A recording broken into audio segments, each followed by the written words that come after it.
Ang tatay niyan, lolo niyan, 0973. tatay lolo niyan is third overall champion, lap winner na Grabe pala. Lap winner ng Matnog ang tatay at saka third overall champion ng club. trophy na tatay niyan. Ito ang trophy. Ito yung trophy. Ayan. Yan, ito yung trophy nung tinayran sa atin. Yes, yes, so. First place, Matnog. Tapos, ito yung tatay niya. Si Milenyo. Kasi hindi. Hindi po. Sino yan? Ito yung Victor. Ah, ito yung Victor na original.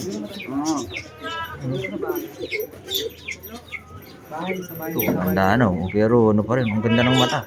Third overall champion. Third overall champion. Place, lap winner ng Matnog 2009. Yun, nakakuha tayo linyada niyan. Yun, sana mag-click yung mga pairing natin para makatikim tayo ng ano, makapartake man lang.